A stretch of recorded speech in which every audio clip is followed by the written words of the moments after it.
What if I told you the story you've believed for years? That infamous bridesmaid's dress row between Kate Middleton and Meghan Markle was never the story at all. What if, behind the glittering facade of the royal wedding, behind the staged smiles and carefully crafted headlines, there was a calculated plot to twist truth into fiction and to make the villain appear as the victim? That's exactly what Kate Middleton, now at the age of 43, has finally confessed. And it's a revelation so jarring, so destabilizing, that it forces us to re-examine everything we thought we knew about the two women who became the symbols of a royal power struggle. The world remembers the headlines. Meghan Markle, radiant American actress turned Duchess-to-be, marrying Prince Harry in what was hailed as a modern fairy tale. Kate Middleton, poised and polished, the future queen consort, standing by her side. But behind the velvet curtains of Windsor, there was chaos.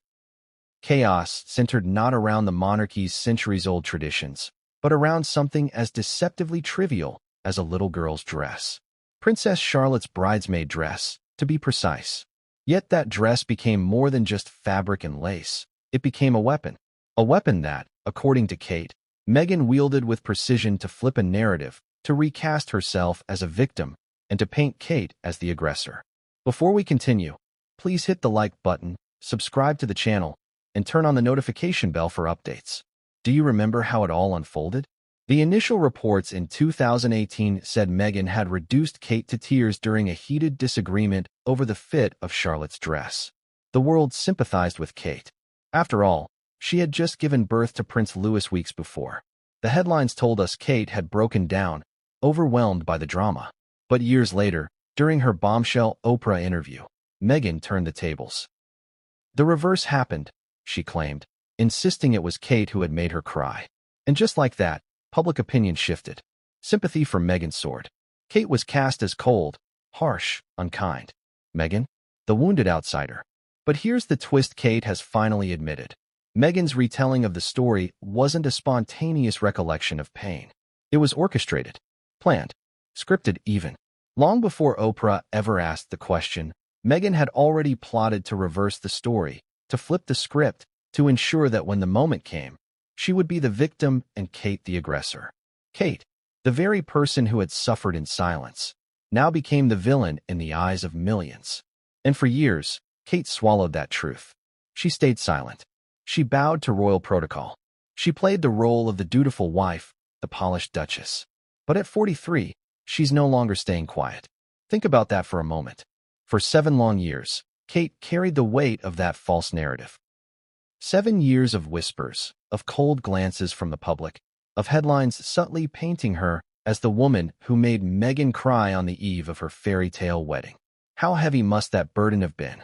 Imagine knowing the truth, but being unable to say it. Imagine watching the world believe a story you know is a lie. Would you have had the strength to stay silent? Or would you have screamed out your truth, consequences be damned? Kate chose silence. Until now. And why now? Why after so many years has she finally chosen to confess? That question is as important as the confession itself. Because timing is everything in the royal family. Kate's admission doesn't come in isolation. It comes at a moment when her health struggles have humanized her more than ever. It comes at a moment when Meghan and Harry's Hollywood empire is showing cracks. It comes at a moment when public sympathy is swinging back in Kate's favor. And it comes at a moment when the monarchy itself faces questions of survival. Kate's confession isn't just a personal catharsis. It's a seismic shift in the narrative of the royal family. Let's pause here and ask, what does this really tell us about Meghan? We've seen her skill with media before. From her carefully staged public appearances to her powerful interview moments, Meghan has mastered the art of narrative control. But if Kate's confession is true, if Meghan really orchestrated the reversal of the bridesmaid dress story, then it suggests something much deeper. It suggests calculation. It suggests foresight. It suggests that Meghan wasn't simply reacting to palace life. She was strategizing, rewriting, and reframing long before the cameras ever rolled. And doesn't that raise a chilling question? If she flipped the story about the dress row, what other stories might have been flipped? How many other moments of supposed victimhood were, in fact, part of a larger script? That's the uncomfortable shadow Kate's revelation casts, not just on Meghan, but on the entire Sussex narrative. But let's not forget Kate in all of this. Because while Meghan may have flipped the story, it was Kate who bore the cost. Newly Relationship come to postpartum, fruition in that way. exhausted, under Look, it would be unimaginable worth it. pressure, That wasn't the Kate original broke ending, down though, in what we ended tears. with it. That detail was never in dispute. The question was always, who made whom cry? And for years, Kate was forced to accept that the world believed it was her fault. She endured the whispers. She endured the speculation. She endured the tarnishing of her image. And what did she do in response? She sent Meghan flowers. Yes, flowers. A peace offering. A gesture of goodwill that, in retrospect, only deepens the tragedy. Kate extended kindness, and in return, her kindness was twisted into an admission of guilt. Does that sound fair to you? Or does it sound like the classic story of the quiet sufferer overshadowed by the louder storyteller? In every great drama, there is the one who holds the megaphone and the one who endures in silence. Meghan held the megaphone. Kate endured. Until now. The irony, of course, is that the palace, the very institution that prides itself on control, allowed this narrative to spiral. Royal aides, advisors, press offices, all remained silent while Meghan's version took root in the global consciousness. Did they underestimate the power of that one claim on Oprah? Or were they simply too paralyzed to respond? Either way, the silence cost Kate dearly. For years, she was painted as the cold duchess, the ice queen, the woman who made her vulnerable sister-in-law cry. And now, at last, we see the cruel irony. The truth was the reverse. But here's the emotional punch Kate's confession carries. She admits she cried. She admits she was hurt. She admits that in that moment, Meghan's words, tone, and insistence cut her deeply. And isn't that what makes this confession so powerful? It's not just about setting the record straight. It's about vulnerability. For a woman whose life has been defined by composure, to admit tears is to admit humanity, to admit pain. And in doing so, Kate doesn't just expose Meghan's orchestration, she reclaims her humanity. So why does this matter now? To you? To me? To the world? Because this isn't just a royal catfight, despite how tabloids have framed it. It's a story about truth versus perception. It's a story about how easily narratives can be flipped, how easily victims can be recast as villains, how easily the world can be deceived by a well-placed line on a global stage. And if this can happen in the most scrutinized family on earth, what does that say about the rest of us? As Kate's confession reverberates, one thing is clear. The Meghan-Kate rivalry wasn't just a clash of personalities. It was a clash of narratives. And Meghan, for a time, won that battle. But Kate's truth threatens to undo it all. And that's where the story gets dangerous. Because when carefully built images begin to crack, the fallout can be devastating. We've only scratched the surface. We've only set the stage. Because what comes next isn't just about one dress, one argument, or one confession. What comes next is the unraveling of a strategy that extends far beyond the palace walls. And trust me when I say this. What Kate revealed next would change everything, and no one saw it coming. The fairy tale wedding of Prince Harry and Meghan Markle was supposed to be a moment of unity, joy, and modern reinvention for the royal family.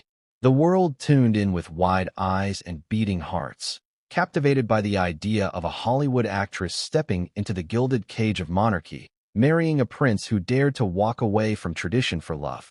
But beneath the sweeping gowns, trumpets, and choreographed smiles, there was tension so sharp you could cut it with a knife. And at the center of it all, a tiny bridesmaid's dress and a clash that would come to symbolize the fracture between two women destined to be forever compared, Kate Middleton and Meghan Markle. Before the cameras rolled and the choristers sang, palace insiders whispered of stress. Meghan, an actress accustomed to sets and scripts, wanted perfection. Every detail of the wedding had to reflect her vision, her style, her brand. Kate, then already juggling the demands of motherhood with 3 young children, was exhausted, fragile, and under the immense strain of royal duty. She had just given birth to Prince Louis only weeks earlier, her body still recovering, her emotions raw. Into this storm walked the most unexpected trigger, the bridesmaid dresses, including the one for her daughter, Princess Charlotte. Here's the shocking part. What should have been a simple fitting turned into an emotional showdown. Imagine the scene.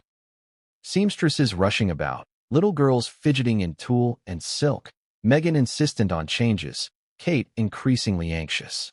Reports later suggested Charlotte's dress was ill-fitting, too loose, and needed adjustments. Meghan allegedly pushed for alterations, unwilling to compromise, while Kate, protective of her daughter's comfort, pushed back. The tension escalated until words were exchanged, words sharp enough to draw tears. But whose tears? That question would haunt the monarchy for years. In the moment, palace staff say Kate broke down, overwhelmed by postpartum hormones, the immense pressure of duty, and Meghan's insistence. She couldn't hold back. Tears welled, emotions spilled. To those present, it was clear Kate had been pushed past her breaking point. But outside those palace walls, no one knew. The image of perfection persisted, until whispers began trickling into the press. Whispers that Meghan had made Kate cry. And at first, that was the story the world believed. But let's rewind, because here's what makes this chapter critical. This wasn't just about fabric and stitches. It was about power, about control, about the collision of two women with very different roles in the monarchy. Meghan, new to the royal world, wanted to assert herself. Kate, the future queen, was bound by centuries of tradition but also by human fragility. To Meghan, the dress row may have been about perfection. To Kate, it was about survival. Ask yourself, how many times have you seen a trivial argument spiral into something far greater because of what it represents? This wasn't really about Charlotte's hemline. It was about whose voice mattered. And in that moment, Meghan's voice was louder. And so the wedding went on. The trumpets blared, the carriages rolled, and Meghan was hailed as a breath of fresh air in the monarchy. Few in the crowd of millions had any idea that just days before, behind closed doors, Kate had shed tears. Few knew that the seeds of a rivalry had been planted in silk and lace. But those who were there couldn't forget. The image of Kate, fragile, retreating in quiet tears, lingered. And while the world celebrated, those closest to the royals knew something had cracked. But the question that still lingers, even now, is this. Why didn't Kate's side of the story come out sooner? Why did the world have to wait years, through silence, through headlines, through Meghan's bombshell Oprah interview, to finally hear Kate's truth? The answer lies in the way narratives are crafted, and in Meghan's uncanny ability to seize control of them. Because while Kate cried in private, Meghan prepared to cry in public. And that's where the story flips. Because the wedding wasn't just the beginning of a marriage. It was the beginning of a media war. One that Meghan had already started writing long before she sat down with Oprah. One that turned Kate's tears into Meghan's weapon. And the shocking part? It worked. But what Kate didn't realize then was that her silence would become Meghan's most powerful tool. And that silence would come back to haunt her in ways she never could have imagined. Before the world ever heard Meghan Markle utter the infamous words, "Kate made me cry," there was already a story circulating. A very different story. It started in the quiet hum of royal correspondents' phones, whispered by palace insiders who couldn't resist leaking the drama. The first reports were clear. Meghan, stressed in the days leading up to her wedding, had clashed with Kate during the bridesmaid dress fitting. And in that clash, Meghan had made Kate cry. That was the version splashed across tabloids in 2018. Kate, exhausted and still recovering from childbirth, had been pushed to tears by Meghan's relentless demands. Readers sympathized. Headlines painted Kate as the overwhelmed mother, Meghan as the fiery newcomer unafraid to ruffle feathers. For a brief moment, Kate was the sympathetic figure, Meghan the difficult one. The narrative fit neatly into the public's preconceived ideas. Kate, the dutiful English rose. Meghan, the ambitious outsider who wasn't afraid to stir trouble. But here's the shocking truth. That narrative, true as it may have been to those inside the palace, didn't last. Because Meghan understood something crucial. Control the story, and you control the sympathy. And sympathy, in the royal family, is more valuable than gold. Imagine how quickly the whispers traveled. Meghan made Kate cry. Tabloids ran with it. Commentators debated whether Meghan was already showing signs of being difficult.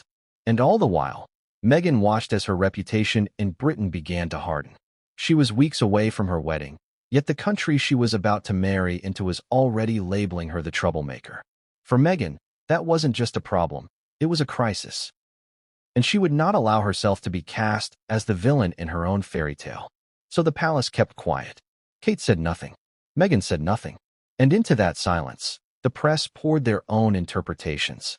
Some claimed it was just wedding stress. Others insisted Meghan had shown her true colors. Either way, the consensus was the same. Meghan had hurt Kate. Here's where things get interesting. In the days following the wedding, Kate reportedly sent Meghan flowers as a peace offering. To the public, this detail was buried beneath wedding fanfare. But to insiders, it spoke volumes. If Meghan had been the one wronged, why would Kate be the one extending the olive branch? Why would she apologize with a gift? The act seemed to confirm the early reports. Kate was hurt. Meghan was the aggressor. And yet, as history would later show, that same gesture would be weaponized against Kate in Meghan's retelling. And that's where the palace's silence becomes critical. Because when Meghan eventually sat down with Oprah 3 years later, the silence created a vacuum she could fill however she pleased. And she filled it with a single devastating reversal. Actually, the reverse happened. But before we get there, let's linger on the aftermath of the wedding. The press moved on to cover other dramas, but that little story, that Meghan made Kate cry, never fully disappeared. It lingered in the background, shaping how the British public saw Meghan. It painted her as temperamental, perhaps even ruthless. And whether Meghan realized it in that moment or later, she must have understood that this small story could define her image for years. Think about it. A bridesmaid dress row, a crying duchess, a soon-to-be royal blamed for cruelty. It's a perfect tabloid narrative. Too perfect to ignore. And Meghan knew she couldn't allow it to stand unchallenged. This is where the seeds of orchestration were planted. Because while the world moved on, Meghan did not forget. She remembered how it felt to be vilified. She remembered the sting of those early reports. And she began to prepare, not just to defend herself, but to reverse the story entirely. Meanwhile, Kate endured. Silent, graceful, dutiful. She never corrected the record. She never publicly acknowledged her tears. To the outside world, she carried on as if nothing had happened. But behind the palace gates, those close to her knew the truth. Kate had been hurt. Kate had cried. Kate had suffered in silence while Meghan plotted to reclaim control of the narrative. And here lies the ultimate irony. The very detail that once made Kate sympathetic, her tears, became the weapon Meghan later used to claim victimhood. In Meghan's hands, the story wasn't just flipped. It was rewritten. But how did she pull it off? How did Meghan manage to take a story everyone thought they knew and turn it upside down in front of millions of viewers worldwide? That answer lies in the most explosive television interview of the decade. Because when Oprah asked about the bridesmaid dress row, Meghan didn't just answer a question, she detonated a bomb. And the fallout would shake the monarchy to its core. March 7, 2021. The night the world stopped to listen. Meghan Markle and Prince Harry, seated across from Oprah Winfrey in a sun-drenched garden, ready to tell their side of the story. It was billed as a bombshell, and a bombshell it was. But no single moment hit harder than when Oprah leaned in and asked about the infamous bridesmaid dress story. Meghan's response: calm, direct, devastating. The reverse happened, she said. For words that flipped years of reporting on its head. With that one sentence, Meghan transformed herself from the supposed aggressor into the victim. From the woman who had made Kate cry to the woman who had been made to cry by Kate. The impact was immediate. Across living rooms, social media feeds, and newsrooms, jaws dropped. Sympathy surged toward Meghan. Headlines that once portrayed her as difficult were replaced with narratives of her suffering in silence. The press ran with it. Commentators gushed about Meghan's bravery. Oprah herself, visibly shocked, pressed for details. Meghan explained how Kate had upset her, but later apologized and brought flowers. To millions watching, Meghan was gracious in her forgiveness. The bigger person who moved on despite the hurt. But was it really that simple? Think about the brilliance of that moment.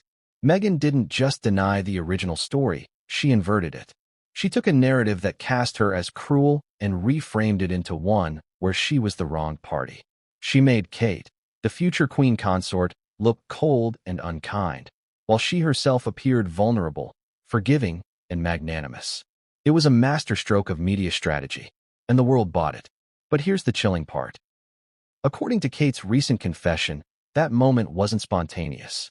It wasn't Meghan dredging up an old memory out of pain. It was premeditated, planned. The reversal had been decided long before Oprah ever raised the question. Meghan knew the bridesmaid row would come up. She knew it was one of the stories the world wanted clarity on. And she was ready. Ready with a version that placed her squarely in the role of victim. Ask yourself, could Meghan have achieved the same tidal wave of sympathy if she had simply denied the story? If she had said, "That never happened"? Perhaps not. But by flipping it, by saying the reverse was true, she did more than defend herself. She attacked. She undermined Kate's reputation, reshaping public opinion with surgical precision. And it worked. Within hours of the Oprah broadcast, social media lit up. Hashtags supporting Meghan trended worldwide. Sympathy toward Kate evaporated. She was cast as the woman who had bullied her fragile, pregnant sister-in-law days before her wedding. Kate, silent as always, had no chance to defend herself. The palace issued a vague statement about recollections may vary, but the damage was done. Meghan's version was etched into the public consciousness. But here's the twist that almost no one considered. If Meghan had been wronged, why hadn't this story come out in 2018? Why wait until 2021, on the biggest possible stage, in front of Oprah and the entire world? Why keep silent for years, only to drop it as a bombshell during a carefully orchestrated media event? That's the question Kate has finally answered. Because according to her, Meghan wasn't keeping silent out of grace. She was keeping silent because she was waiting for the perfect moment to use it, waiting for the narrative to be most effective, waiting until she and Harry were free from palace control, free to tell their story unchallenged. That's why this chapter matters. Because it wasn't just about one argument. It was about the way Meghan weaponized that argument. She turned a moment of personal pain for Kate into a public triumph for herself. She reframed the story to fit her broader narrative. The cruel institution, the cold sister-in-law, the lonely outsider suffering in silence. And in doing so, she ensured that when people thought of the bridesmaid dress row, they would picture Kate as the villain. But what about Kate? Imagine sitting in your home, watching millions believe a story you know has been twisted. Imagine seeing your kindness, sending flowers, offering an apology, used as proof of guilt. Imagine the humiliation of being cast as cruel when you were the one who cried. That was Kate's reality in March 2021. She was trapped. Trapped by duty, trapped by silence, trapped by the monarchy's mantra of never complain, never explain. And yet, that silence gave Meghan victory. For years, Meghan's version stood unchallenged. For years, Kate bore the weight of the world's judgment. Until now. Because Kate's confession doesn't just contradict Meghan's version, it exposes it. She admits to crying, yes. But she insists the story was flipped. That Meghan orchestrated the reversal long before Oprah. That the narrative was crafted, polished, and deployed with precision. And if Kate is telling the truth, then that moment in Oprah's garden wasn't vulnerability at all. It was strategy. A strategy designed to manipulate public opinion at the expense of Kate's dignity. But here's the most dangerous question of all. If Meghan could flip this story so effectively, what else could she have flipped? What other tales of victimhood might have been carefully rehearsed, carefully inverted, to create the image she wanted the world to see? Because once you start to question one story, you can't help but question them all. And palace aides, those silent witnesses in the background, say the signs of orchestration were there all along. Whispers, behaviors, rehearsals of words before interviews. The clues were in plain sight, but no one dared to speak them aloud, until Kate finally did. But what exactly were those signs? What did the palace staff notice in Meghan's behavior that pointed to a woman planning her narrative long before the cameras arrived? That's the revelation that turns the entire royal feud into something far darker than anyone imagined. Behind every fairy tale wedding, there are the details the cameras never capture. And in May of 2018, those details were explosive. At the center of it all was not a crown, not a title, not even the vows, but a dress. A tiny bridesmaid's dress meant for Princess Charlotte, Kate Middleton's daughter. By now, the story has been told and retold, twisted and reshaped. But let's go back to the source. The seamstresses remember the chaos. The palace aides remember the tension. Meghan Markle, days away from marrying Prince Harry, was insistent. The dresses must be perfect. They must reflect her vision. But Kate Middleton, already stretched thin, had other concerns. She wasn't just the future queen consort. She was a mother, freshly postpartum, still navigating sleepless nights and recovery. And Charlotte, the little girl at the heart of this row, was just 3 years old. Imagine the scene. Charlotte fidgeting as the dress slips awkwardly around her shoulders. Kate, anxious, protective, asking for adjustments. Meghan, exasperated, frustrated that details weren't aligning with her grand Hollywood meets royalty wedding. The tension escalates. Voices sharpen. Kate, emotional, breaks down in tears. Meghan, firm, unyielding, pushes on. It was supposed to be a fitting. It became a battlefield. And then, silence. The kind of silence that happens when royals know the walls around them are thin, when every aide could be a leaker, when every whisper could end up on the front page of the Daily Mail. Both women walked away shaken, but one walked away in tears. The press got wind of it almost immediately. Stories began to circulate. Meghan had made Kate cry. It was an irresistible narrative for tabloids. The beloved English Duchess, tender from childbirth, bullied by the brash American newcomer. It played to stereotypes. It fed into the culture clash. And it sold papers. For a brief moment, Kate became the sympathetic figure. The public rallied around her. Meghan, on the other hand, found herself branded as difficult Meghan, a woman who stormed into the palace with her Hollywood ways and clashed with the royal institution. The press painted her as temperamental, demanding, even cruel.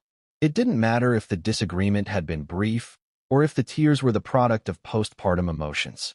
The story was locked in. Meghan had made Kate cry. And then something unusual happened. Kate extended an olive branch. Reports suggest she sent Meghan flowers, a gesture of peace, of reconciliation. On the surface, it was simple kindness. But behind the symbolism, it was devastating for Kate. Because in the twisted world of palace optics, her kindness could be reinterpreted as guilt. Why apologize with flowers if you weren't at fault?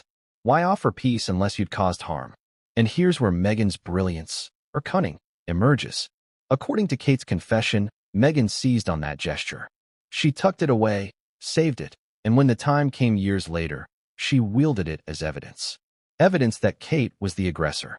Evidence that Meghan was the victim. Think about that for a second. A moment of kindness, meant to smooth over a disagreement, repurposed as proof of guilt. Doesn't that reveal something chilling? That the story wasn't just remembered differently. It was flipped, deliberately, strategically. Ask yourself this. How many times in your own life have you witnessed someone weaponize kindness? An apology, a gift, a gesture, all later reframed to imply wrongdoing? That's exactly what Meghan allegedly did to Kate. And it worked flawlessly. The palace, bound by its mantra of never complain, never explain, stayed silent. Meghan stayed silent until Oprah. And Kate? Kate had no choice but to endure. The original version of events, the one whispered by palace staff and insiders, faded under the weight of Meghan's media triumph.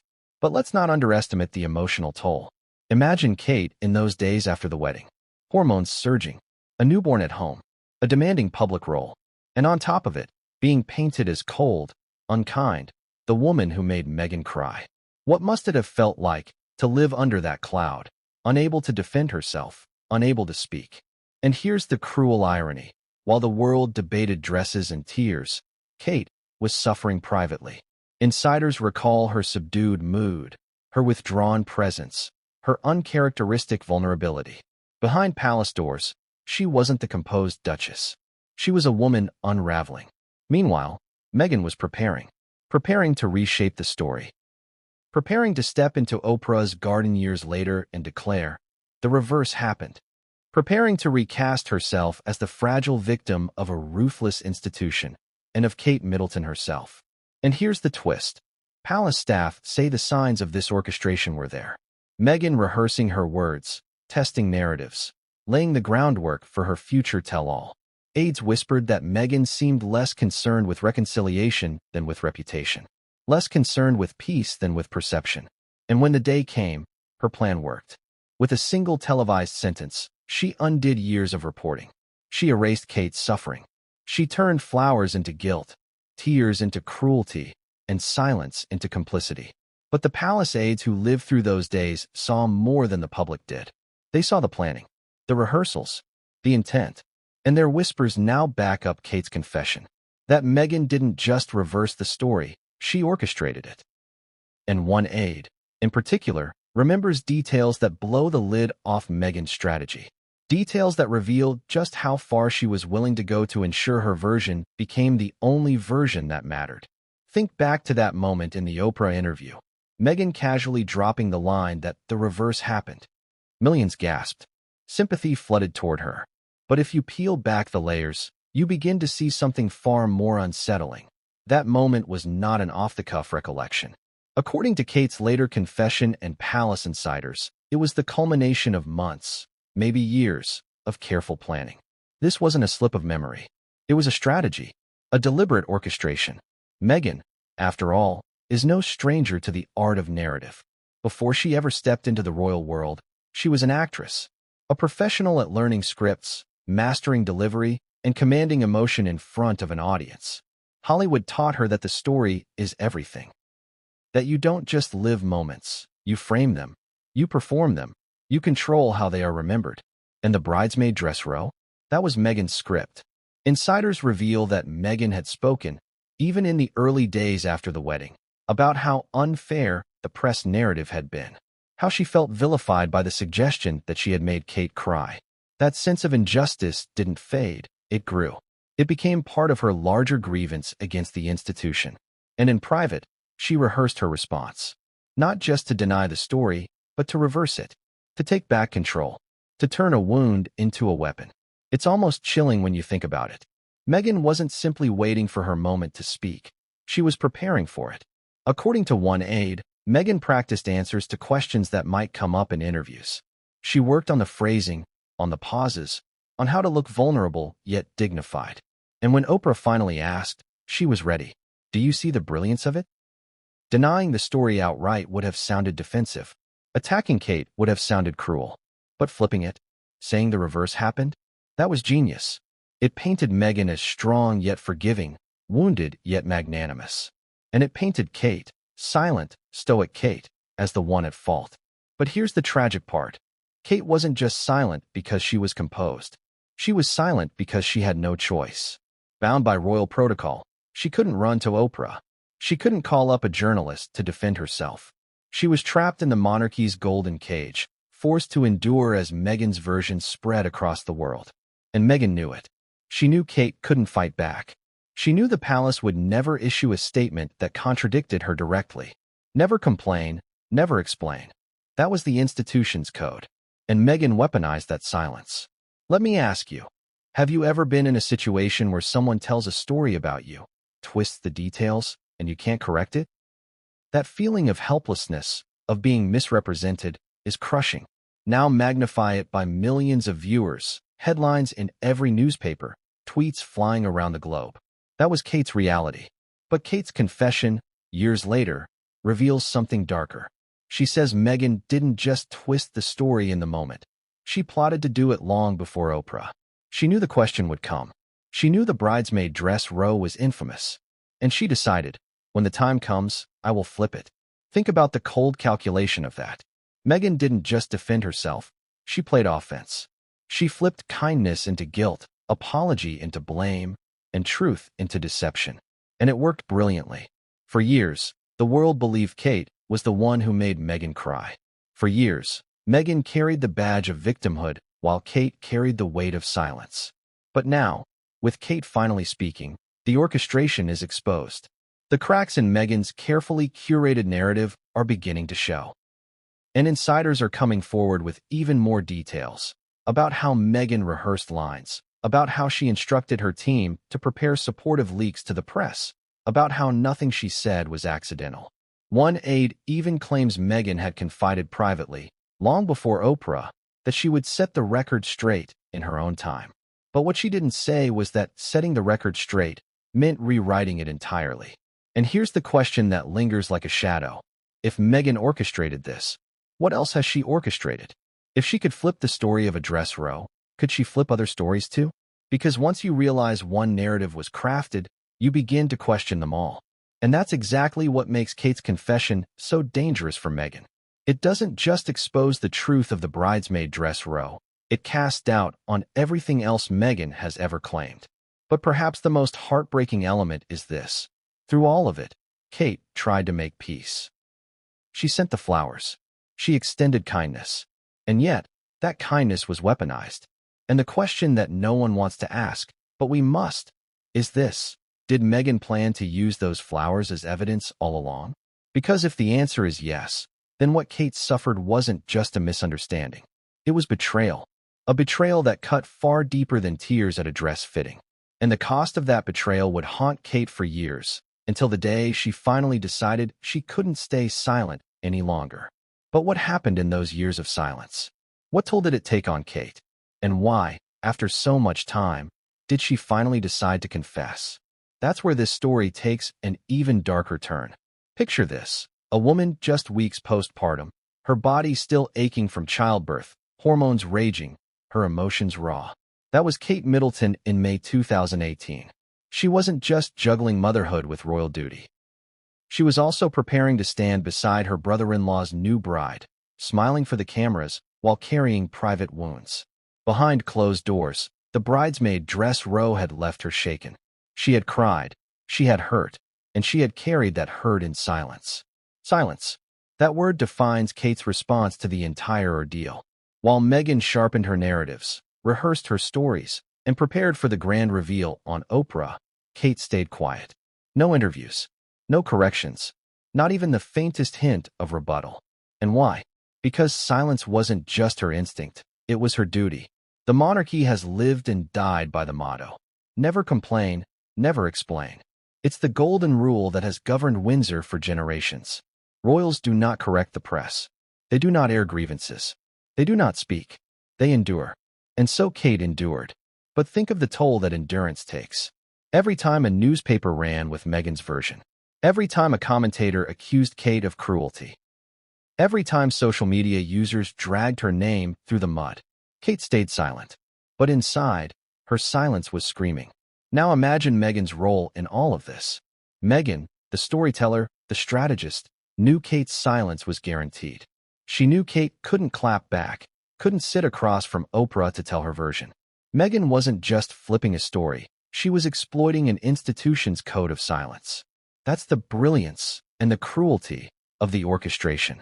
Meghan could frame herself however she wanted, confident the palace would never issue a statement saying otherwise. And when Kate sent those flowers, Meghan held the trump card. What could Kate say?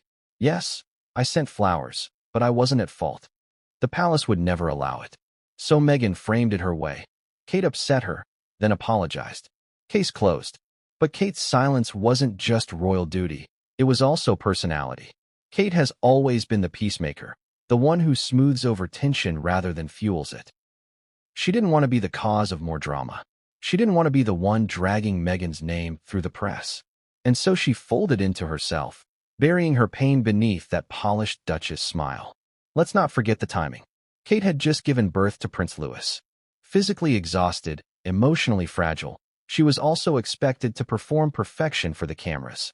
Can you imagine the strain of carrying that weight while being portrayed as the villain in someone else's story? She was trapped between duty, motherhood, and a narrative she couldn't control. And this is where the human story takes center stage. Because Kate's silence wasn't weakness. It was sacrifice. She sacrificed her own truth to protect the image of the monarchy. She sacrificed her reputation to avoid a public war. She sacrificed her comfort to uphold her role. But in sacrificing herself, she gave Meghan free rein. And what was the result? Years of humiliation. Years of whispers. Years of being cast as cold and unkind. Insiders recall moments when Kate would retreat after engagements, her composure cracking once the cameras were gone. William, fiercely protective, was furious but equally bound by duty. He knew Kate was suffering, but his hands were tied. The emotional toll was immense. Silent suffering eats away at you. It chips at your confidence, your sense of fairness, even your trust in the people around you. For Kate, it meant navigating not just the duties of royalty, but the loneliness of carrying a false accusation she could never publicly deny. And yet, through all of it, Kate chose kindness. The flowers were proof of that. Even though she was the one who cried, she reached out. Even though she felt wronged, she offered peace. But in Meghan's narrative, that act of kindness was the nail in her coffin. It was reframed as an admission of guilt. Doesn't that reveal the cruel irony? The very act that should have cleared Kate's name became the evidence against her. That's the danger of silence in the face of manipulation. And here's where the story sharpens. Meghan wasn't just passively telling her side. According to palace staff, she was actively crafting her version. They noticed how she rehearsed responses, how she confided that one day the truth would come out, but always in a way that placed her at the center of sympathy. Kate, meanwhile, played no such games. She stayed loyal to the institution, loyal to silence, loyal to duty. Until now. Because at 43, Kate finally broke that silence. She finally confessed that Meghan's version was orchestrated, that the story was flipped, that she, not Meghan, was the one who cried. And with that confession, the weight she had carried for years began to lift. But this revelation doesn't just vindicate Kate. It exposes something larger, the power struggle within the palace itself. Because if Meghan was able to flip this story, what does that say about the palace advisors, the press offices, the institution that let it happen? Were they complicit in protecting Meghan? Or were they simply too paralyzed to act? That question cuts deep. And it leads us to the next explosive piece of the puzzle, the palace power play. Because the dress row wasn't just a clash between two women. It was a proxy war between two sides of the monarchy, each fighting for control of the narrative. And the winners and losers of that war shaped the fate of the royal family in ways no one saw coming. Behind every headline about the bridesmaid dress row, there was a far bigger battle unfolding, not between Meghan and Kate, but between their teams. The palace machine, with its polished PR offices and strict codes of silence, was at war with Meghan's own media instincts, honed in Hollywood.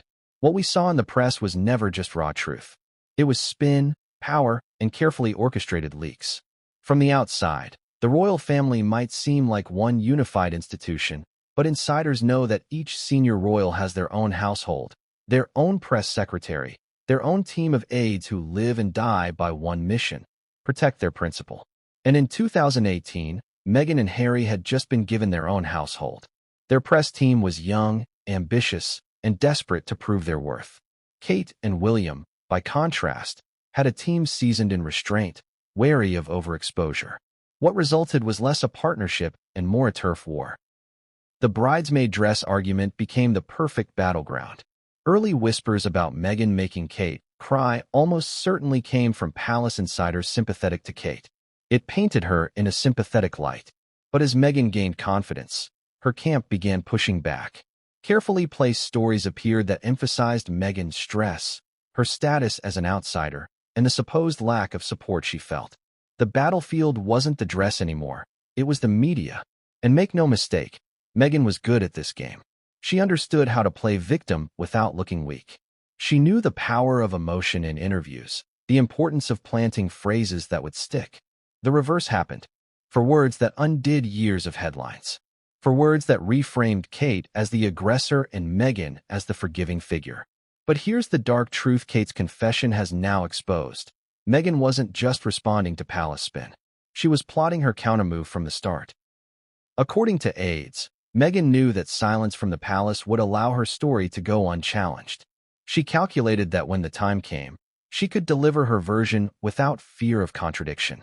And the palace, tied to its never complain, never explain motto, played right into her hands. Ask yourself, was this incompetence on the palace's part, or complicity? Did they truly not realize Meghan was preparing to flip the story, or did they look the other way? Some insiders whisper that certain palace figures even encouraged Meghan's narrative, hoping to avoid inflaming tensions further. But that short-term appeasement came at a devastating cost: Kate's reputation. Think of the position Kate was in. She was the wife of the future king, but her own press team failed to shield her. She was made out to be the villain in Meghan's global narrative, while her duty-bound silence prevented her from defending herself. That silence, far from protecting her, left her exposed. And this is where the palace's power play becomes clear. Protecting the monarchy didn't always mean protecting Kate. In fact, Kate was often sacrificed on the altar of institutional stability. Meghan, as the new star, was seen as a PR goldmine. Her global appeal, her Hollywood connections, her ability to draw younger audiences. All of it made her indispensable. And if preserving that image meant letting Kate take the hit, so be it. That's the cruel reality of the palace machine. It doesn't serve individuals, it serves the crown. And in 2018, Meghan was deemed an asset worth protecting, even at Kate's expense. But here's the twist. By 2021, when Meghan detonated her bombshell on Oprah, the palace had lost control completely. The institution that once prided itself on shaping stories was outmaneuvered by a single woman with a microphone. Meghan had rewritten history on live television. And Kate, dutiful, silent Kate, was left watching her kindness twisted into guilt. The question we must ask is this: did the palace underestimate Meghan, or did they overestimate their ability to contain her? Either way, their failure left Kate broken. William, according to insiders, was furious. Not just at Meghan, but at the palace itself. Furious that his wife had been sacrificed. Furious that silence had allowed the lie to grow. Furious that Meghan had played the victim while Kate carried the scars. This fury, some say, marked a turning point in the rift between William and Harry. Because how can you reconcile when your own brother stands beside the woman who has just humiliated your wife on the world stage? And so the palace power play, intended to protect the monarchy, ended up ripping it apart. Meghan walked away with her narrative intact. Kate walked away wounded. And William walked away angrier than ever. But the greatest tragedy is this: Kate carried the pain in silence for years. Only now, at 43, has she dared to speak her truth. And in speaking it, she has not only vindicated herself but exposed the flaws of the institution that failed her. Yet her confession also raises another, more haunting question. If Meghan could orchestrate this story so effectively, what else has she orchestrated? What other palace dramas might have been flipped, reframed, and weaponized in her favor? And that's where Kate's story takes us next, not just to her own suffering, but to the devastating emotional toll of carrying a false narrative for 7 long years. A toll that pushed her to the breaking point. Imagine carrying the weight of a lie for 7 years. Not a small lie, not a misunderstanding, but a global narrative, one that reshaped how millions of people saw you. That's what Kate Middleton endured after Meghan Markle's Oprah interview. The truth, that she had been the one left in tears after the bridesmaid dress fitting, was buried. Instead, the world believed she was cold, unkind, the duchess who made her vulnerable sister-in-law cry. And Kate? She bore it silently. The emotional toll was staggering. Those who know Kate describe her as composed, steady, resilient. But resilience has limits. In private, she cracked. She confided to close friends that the injustice gnawed at her. Imagine trying to raise 3 children, perform royal duties, maintain a flawless public image, all while knowing that the world believed a twisted version of events. Every smile, every curtsy, every wave to the crowd was layered over with pain. Kate had always been the good soldier of the monarchy. She learned early that silence was her shield. Never complain, never explain, she lived it. But silence doesn't protect the heart. Every time she saw Meghan's face on a magazine cover, every time the Oprah clips resurfaced online, it was like reopening a wound. And then there was the betrayal. Meghan wasn't just a fellow royal. She was supposed to be family. Kate had welcomed her, however cautiously, into the fold. She had extended kindness, even sending flowers after the dress row. And that kindness was turned against her, weaponized as evidence of guilt. How do you process that? How do you live with the knowledge that someone you tried to reconcile with used your compassion as ammunition? It left scars. Palace insiders noticed Kate withdrawing more after 2021. Her public composure remained, but behind closed doors, she was quieter, more reflective. Some described her as subdued, almost haunted. William, protective to a fault, was furious on her behalf, but his anger could not erase her pain. In fact, his fury may have deepened the rift with Harry, making reconciliation nearly impossible. But Kate's suffering wasn't just private, it was public too. Social media amplified Meghan's narrative. Comment sections filled with accusations of Kate being mean, cold, even racist. The global sympathy Meghan won came at Kate's expense. And unlike Meghan, Kate had no platform to fight back. She couldn't sit across from Oprah. She couldn't tell her truth on Netflix. She was voiceless in a world that thrives on voices. Ask yourself, How would you survive that? Could you smile for the cameras while the world believed you were cruel? Could you carry on, day after day, with that weight pressing down on you? For Kate, survival meant compartmentalizing. She poured herself into motherhood, into duty, into the rhythm of royal life. But the wound never healed. It festered. By the time she reached her early 40s, the cost was undeniable. Her health struggles, her moments of fragility, some close to her wonder if the years of stress played a role. After all, carrying unspoken pain takes a toll not just on the mind but on the body. And yet, through it all, Kate remained loyal. Loyal to the crown. Loyal to William. Loyal even to the silence that had hurt her. Until, finally, she broke. At 43, she confessed. Not to the tabloids, not in a flashy interview, but in a quieter, more dignified way. She revealed the truth. Meghan had orchestrated the reversal. Meghan had flipped the story. Meghan had plotted to paint herself as the victim while Kate carried the blame. It was both vindication and heartbreak. Vindication because at last, Kate's suffering was acknowledged. Heartbreak because it confirmed what she had long suspected, that Meghan's cruelty wasn't accidental. It was deliberate. But her confession doesn't just change how we see the past. It changes how we see Kate. For years, she was cast as the silent, composed future queen. Now, we see her humanity, her tears, her vulnerability, her quiet endurance. She isn't just a symbol anymore. She's a woman who suffered and survived. And that humanity has sparked a shift in public sympathy. Where once Meghan's victimhood captivated the world, now Kate's resilience is capturing hearts. People are asking, if Meghan flipped this story, what else did she flip? If Kate stayed silent all this time, what other truths has she buried to protect the monarchy? That's the haunting power of Kate's confession. It doesn't just rewrite one moment. It casts doubt on an entire narrative. But here's the most chilling part. Kate's suffering wasn't just collateral damage. It was the foundation of Meghan's strategy. By silencing Kate, by exploiting her kindness, Meghan secured her own narrative. And yet, silence cannot last forever. Kate's confession has cracked the facade. And with that crack, everything Meghan built is at risk of crumbling. But Kate's revelation didn't stop at her own pain. It pulled back the curtain on something even more devastating. Meghan's larger pattern of narrative control. A pattern that goes far beyond a dress row and reaches into every scandal, every interview, every carefully crafted story. And once you see the pattern, you can't unsee it. For years, the world treated Meghan Markle's version of events as gospel. The bridesmaid dress story was only one example. But with Kate's confession at 43, the pattern emerges, and it's impossible to ignore. What Kate revealed wasn't just about one flipped narrative. It was about a repeated strategy. Control the story, control the sympathy, control the legacy. Let's pull the threads. Think back to Meghan's Oprah interview again. The bridesmaid dress row wasn't the only time she reframed events. There was the narrative of palace cruelty, of being silenced, of being trapped. Meghan spoke about her mental health struggles, about feeling unsupported, about racism inside the institution. Each revelation was delivered with precision, never just an anecdote, always an emotional dagger. It wasn't random. It was crafted. Kate's confession forces us to revisit those claims with fresh eyes.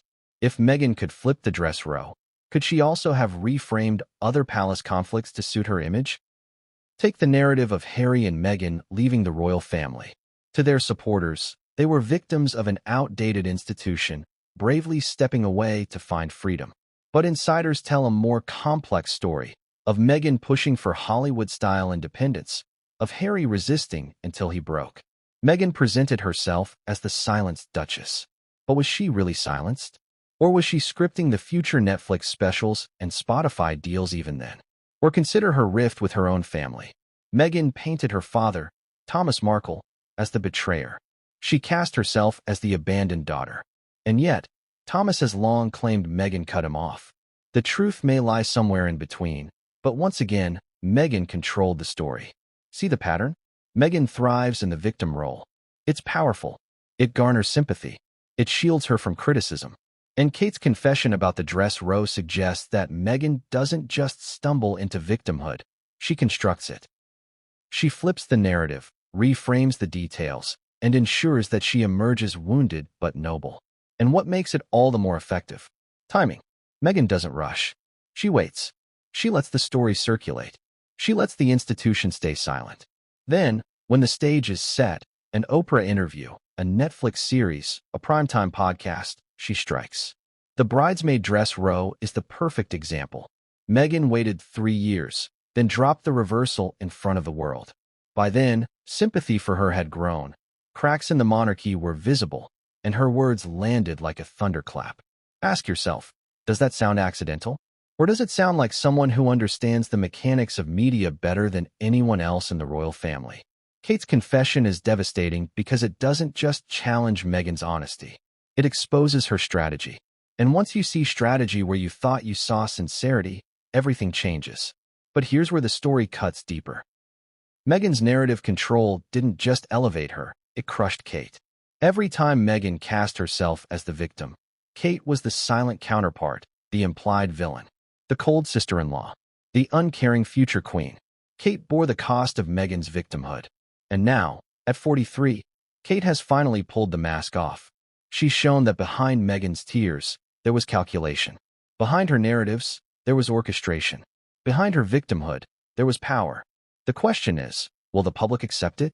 Or has Meghan's control of the narrative been too strong, too long, too effective? That's the battle Kate's confession has ignited, not just for the truth of the past, but for the control of the future. Because if Meghan's orchestration is exposed, her entire brand collapses. The brand built on resilience, on overcoming cruelty, on being the victim-turned-hero, it shatters. And what's left is something far darker, manipulation. But if Kate's truth is ignored, if Meghan's narrative remains dominant, then history will remember Kate as the aggressor, the cold duchess who made Meghan cry. And that, perhaps, is the deepest cut of all. Kate's confession has thrown a grenade into Meghan's carefully built legacy, and the shockwaves are only beginning. But where do those shockwaves land first? Not in Meghan's Hollywood circle, not in the palace corridors, but in the beating heart of the monarchy itself, the brothers, William and Harry. Because Meghan's orchestration didn't just pit two women against each other. It drove a wedge between two men who once called each other best friends. And the bridesmaid dress row, flipped and weaponized, became one of the sparks that lit the fire of their rift. Two brothers, once inseparable, once the beating heart of a modern monarchy. William and Harry were more than siblings. They were partners in grief, comrades in duty, bonded by the unimaginable pain of losing their mother. But today, they are estranged, their relationship fractured almost beyond repair. And at the heart of that fracture sits not just Meghan Markle, not just the palace machine, but one small moment, the bridesmaid dress row. On the surface, it seems absurd. How could an argument over a child's dress contribute to a royal rift of this magnitude? But the truth, revealed through Kate's confession, is that the dress row wasn't just a fight between women. It became a symbol of trust, loyalty, and betrayal that widened the gulf between William and Harry. Let's trace it. When the original story broke, that Meghan had made Kate cry, William was livid. Not just at Meghan, but at the situation. He had seen Kate's tears. He had watched her struggle in those postpartum weeks. He knew the pain was real. And so, when headlines confirmed what he had witnessed with his own eyes, William was protective. Protective of Kate, protective of their image, protective of the fragile peace within the family. But Harry? He had a different view. For him, Meghan was under siege. The press had turned her into a villain before she had even settled into royal life. Every headline, every whisper about difficult Meghan felt to him like déjà vu, the same ruthless scrutiny his mother Diana had faced. When he saw Meghan portrayed as the aggressor in the bridesmaid row, his instincts flared. He sided with her, fiercely, unconditionally. And so, the brothers clashed. William defending Kate, Harry defending Meghan. Two truths colliding, two loyalties pulling them apart. What might have been resolved with calm conversation instead hardened into resentment. Now add Meghan's Oprah reversal into the mix. When Meghan claimed the reverse happened, Harry stood by her. He backed her narrative completely. To him, it wasn't just about the dress. It was about standing by his wife against the institution, against the press, against even his own family. William, on the other hand, was stunned. His wife, the woman he loved, the mother of his children, had just been branded cruel on global television. And Harry had allowed it. Imagine the fury. William, watching his wife's kindness twisted into guilt, his wife's tears erased, her reputation sullied. And his own brother not only stood by, but amplified it. That, insiders say, was the breaking point. From that moment on, the rift wasn't just about Meghan versus Kate. It was about betrayal. William felt Harry had betrayed Kate. Harry felt William had betrayed Meghan. And between those betrayals, the bond of brotherhood shattered. Kate's silence only deepened the wound. While Meghan spoke, Kate said nothing. William, bound by the same code of silence, said nothing. And Harry interpreted that silence not as dignity, but as complicity. In his eyes, the palace allowed Meghan to be vilified, allowed the lie to circulate unchecked, and William didn't stop it. But Kate's confession years later changes everything. It proves William was right. It proves Harry was wrong. It proves Meghan had orchestrated a reversal, that the truth had been twisted. And if Harry has seen Kate's admission, if he has heard her truth, how does he reconcile that with his loyalty to Meghan? Does he admit he was duped? Or does he double down?